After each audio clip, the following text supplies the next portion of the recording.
Oo, maganda na kayo. Mag-Christmas party na tayo. Merry Christmas, babe! Babe, putok ka ba? Bakit naman, babe? Papakiligin mo na naman ako eh. Wala lang, amoy putok ka lang. Harsh mo naman, babe. Guys, mag-research na tayo, Pasko na, research pa rin nasa utak mo. Bahala ka, mag-research ka mag-isa mo. Okay, whatever. Okay, dalawa. Mamili na kayo ng regalo dito. Mas malaki yung isa, mas maganda siguro yun. Nay, malaki po yung sa akin. Ito sa'yo, oh. Kyle, ito sa'yo. Thank you po, Nay. Buksan niyo na. Wow, iPhone 20 Pro Max. Buksan ko na rin yung akin. Ano kaya laman dito? Tikipad. Daya naman, scam ba to? Uy, Mare, baka pwede mo akong pabalot. Sige, Mare. Pati to, tsaka yun, Mare. Sige, Mare. Pati din yun, Mare. Pati to, Mare, tsaka yun. Ikaw na lang ay balutin ko. Mare!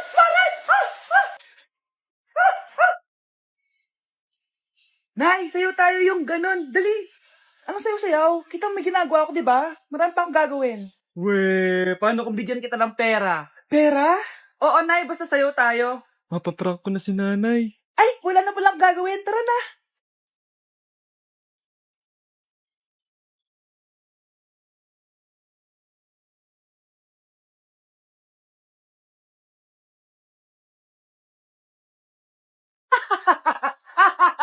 It's a prank! Hindi ka po galit, Nay? Hindi ako galit, anak. Sige po, Nay. Ang saya-saya nga eh. Bakit ako magagalit? Nay, sino ka? Halika dito. Wag po. Nak, may pasalubong ako sa'yo. Ano? Nakikiramay po ako sa pagkawala ng asawa niyo. Masakit para sa amin ang pagkawala niya. Kailan pala namin makukuha yung mga ipapamana niya sa amin? Ipaprocess pa po namin yun, ma'am. I-update na lang po namin kayo. Sige po, attorney. Sakit ng pagkawala niya. Nay, tignan mo, may medal ako. Ano namang paki ko dyan? Di ka ba proud sa akin? Hindi. At wala akong paki sa'yo. Iniwan ka na ng tatay mo, di ba? Kaya pwede ka na umalis dito. Bakit ka ba ganyan sa akin, Nay? Huwag mo nga akong matawag-tawag na nanay dyan. Kadiri. Hindi kita anak. Ang nanay mo, wala na. Malandi kasi. Nay, gutom na ako. Ay, gutom na baby ko. Wait lang, mag-order ako ng steak for you, ha? Yay! Steak, my favorite! Ampun lang pala ako. Nasaan na yung totoo ko, Nanay?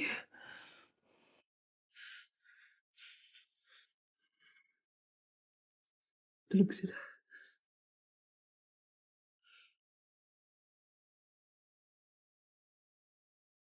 Nasaan na yun? Ito ba si Nanay? Sino ba ito tumatawag na to? Muntik na yun. Attorney? Hello, ma'am. May update na po sa ipapamana ng namatay niyo pong asawa. Sige. Punta ka dito sa bahay.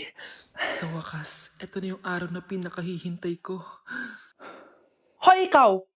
Pag dumating dito si attorney, magtago ka. Hindi niya pwede malaman na may isa pang anak ang asawa ko. Sige po. Ma'am, nakuha na po namin yung last will and testament ng asawa niyo. Ang nakasulat po dito ay, ang 50% ng kayamanan niya ay mapupunta po sa inyo.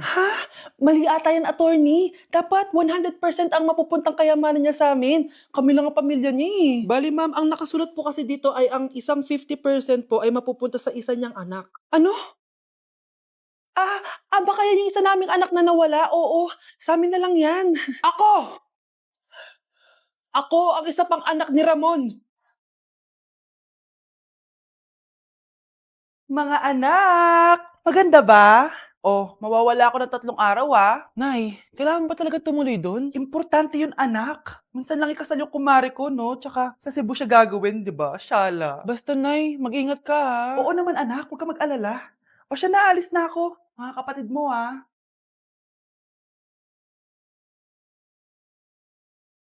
Saan yung wallet ko? Ay, kuya! Balik tayo sa bahay. Nakalimutan ko yung wallet ko. Ano ba yan? Maliliit na ako. Ano ba yan? Ano ba yan? Oras na. Mabuhay, ma'am. Welcome to Air Philippines. How can I help you? Miss. Dito po ba yung flight VD415? Yes po, ma'am. Check ko lang po. As per dito, ma'am, nakaalis na po yung aeroplano. Ha? Hindi ako pwede malit sa kasal na kumari ko. Kailangan kong umabol. Ma'am, kailangan niyo po ulit mag-rebook so ang next available flight is bukas pa po, ma'am. Ano ba yan? Gawin mo ng paraan. Diyos ko, sayang lang pera ko. Wala palang kwenta tong airlines niyo eh. Uwi na nga lang ako. Sorry, ma'am. Oh, Nay, nandito ka na agad? Akala ko ba 3 araw ka mawawala? Eh di ayun, naiwan ako ng aeroplano. Alam mo, parang pinipigilan talaga ako ng universe makaalis eh. Anay, buksan mo yung TV. Ha? Bakit? Breaking news! Nandito tayo ngayon sa site kung saan nag-crash ang flight VD415. Ayon sa mga otoridad, walang nakaligtas sa mga pasahero nito. Kaya pala, kung nakasakay ako dun sa aeroplano na yun, patay na ako ngayon. Huwag niyo ako ikulong! Hindi ako scammer! Itigil niyo na yan! Hindi si nanay ang scammer. Pero nasa bahay na to, ang totoong scammer. Hoy bata, huwag kang mangialam. Wala ka namang ebidensya. Pero nay, alam ko hindi ko yung scammer. Tara na, sumama ka na sa akin. Mga anak, aayusin ko to ha? Babalik din ako, okay? Kung sino man sa inyo yung totoong scammer, umamin na kayo. Nakulong si nanay, di ba? Ate, walang may gustong makulong si nanay. Tsaka bakit kami lang 3 sinisisi mo? Eh baka ikaw talaga yung totoong scammer. Imbes na magsisihan tayo, magtulungan na lang tayo para kay nanay. Malalaman ko rin ang totoo. Delivery po. Gabi na. May nagde-deliver pa? Kuya, kaninong parcel yan? Kay Susan po ulit. Ha? Paano nangyari yun? Eh, nasa kulungan na si nanay. Aba ma'am, hindi ko po alam. Taga-deliver lang po ako eh. Sige na po. Oh, nasa gitna yung kalaban ha? Hoy, ayusin mo na itong mga damit mo. Ilagay mo muna din sa kama. O, ayun na! Paano naman ito naman ng parcel na to? Nakakainis, talo na naman. Ano ba? Ba't nandito to? Ito ba yung galing sa scam? Sabi ko na nga ba? Ikaw yung scammer! Ate, hindi ako yung scammer. May parcel na dumating at nakapangalan kay nanay. Di ba pang computer to? Eh, ikaw lang naman mahilig mag-computer dito eh. Ano na namang scam ang ginawa mo? Pasalamat ka, minor de edad ka pa. Bawal ka pa makulong. Pasensya na sa ginawa ng anak ko. Pagsasabihan ko to. Basta wag na uulitin ha. Ako na magbibigay sa mga may-ari neto. Sige na. Ang galing mo talaga. O ito, sino to cellphone? Akin tong pera. Mas kailangan ko to. Galingan mo pang mang scam para mas marami tayong makuha. O bahala sa'yo. Makakaasa ka. Gagalingan ko pa. Mare, ito na pala yung anak ko. Anak niya na pala, Mare. Balita ko marunong kumanta yan na. Oo, Mare. Anak, kumanta ka nga. Bibigyan ka ng pera ng tita mo. Sige po, Nay. Guess there is something and there is nothing, there is nothing in between, and in my arms there is a tiny dancer watching over me. He's singing, she's a lady, and I am just a boy. He's singing, she's a lady, and I am just a line without. Oh baby, I am a wreck when I'm without you. I need you here to stay. O, di ba, Mare? Sabi ko sa'yo, magaling yan eh. Alam mo, Mars, pwede mo lang isala ito sa tawag ng tanghalian. O, ito, para sa'yo. Thank you po. Akin mo na to, Mare. Oo, ako muna magtatago. Baka mawala niya pa. Sige, Mare. Nay, hinuhuli ako ng mga tao sa labas. Ha? Bakit ka nila hinuhuli? Di ko po alam, Nay. Yung totoo, anong ginawa mo? May nasagasaan po ako, Nay. Ay, Diyos kong bata ka. Sige, magtago ka na. Sige po, Nay. A few moments later. Tao po! Ano po yon? May nasagasaan kasi anak mo. Nandito ba siya? Grabe naman.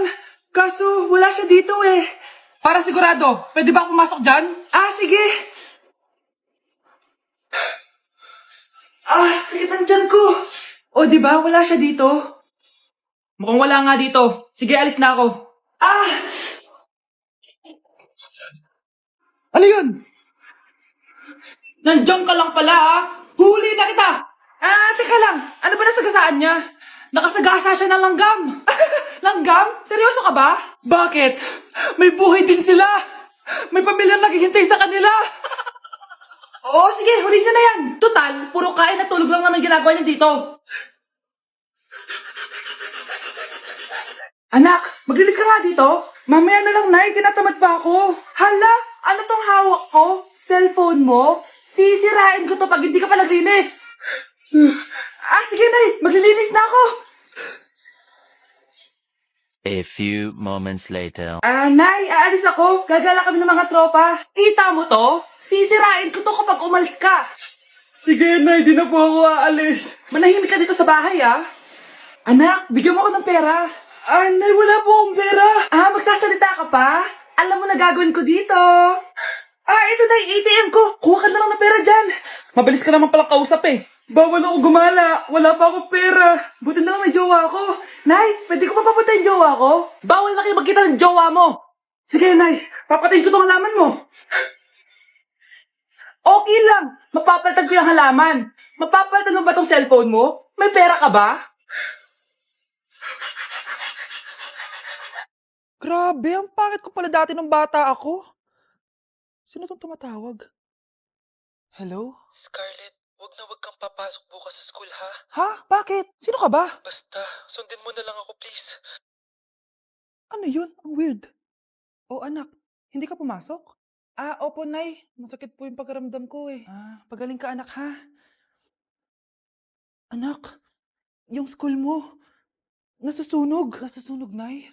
Totoo nga yung sinasabi ng caller kanina. Grabe. Buti na lang, anak, hindi ka pumasok sa school ngayon. Sino na naman to tumatawag na to? Hello? Sino to? Scarlett, wag kang matutulog ngayong gabi ha. Ikaw na naman? Paano mo nalalaman yung mga yan, ha? Scarlett, please, sundin mo na. Anak, matutulog na ako, ha?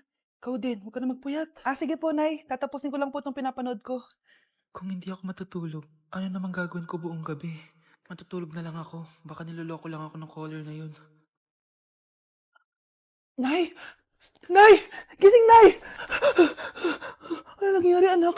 Binabangungot ka, Nay. Buti gising ka pa. At nagising mo ko. Sino ba talaga yung caller na yun? Sino ka ba talaga, ha? Bakit alam mo lahat ng mga masasamang mangyayari? Gusto mo ba talaga ako makilala, Scarlett? Oo, dahil hindi ako matatahimik. Magkita tayo malapit sa puno ng mangga. Hello? May tao ba dyan? Hi, Scarlett. Ikaw ba yung caller? Gusto mo ba talagang makita kung sino ako? Oo. Ako ikaw, Scarlett. Galing ako sa future. Ikaw ako? Kailangan kong ayusin yung mga nangyaring masama. Paano? Paano nangyari yun? Basta, Scarlett, ayusin mo yung mga desisyon mo sa buhay, ha? Sige na, baka mahuli pa ako ng mga humahabol sa akin. Sandali! Sino humahabol sa'yo? Anak, malapit na akong manganak. Magkakaroon ako ng kapatid, Nay. Oo, anak, magiging kuya ka na. Nakaka-excite naman, Nay. A few moments later. Mare, musta na? Uy, Mare, buntis ka din pala? Oo, Mare. Malapit na nga akong manganak eh. Sabay pala tayo manganganak, Mare. Siguradong mas maganda anak ko kesa sa kanya. Di ka sure. Mas maganda anak ko. Magmamana ba naman sa akin? Sakit na dyan ko. Manganganak ka na? Darling, tulungan mo ako. Anong mangyayari, darling? Manganganak bata ako, darling. Manganganak ka na? O sige, higa ka muna doon. Sakit na dyan ko. Manganganak na din ata ako. Manganganak ka din? Oo. Hindi kayo ng malalim ha, tapos ire. Sige, malapit na. Di ko na kaya. Darling, eto na anak natin. Ang ganda ng anak ko. Ang ganda-ganda mo, anak. Ba't magkamukha anak namin? Ha? Ikaw ba tatay nun? Darling, I can explain. Mare,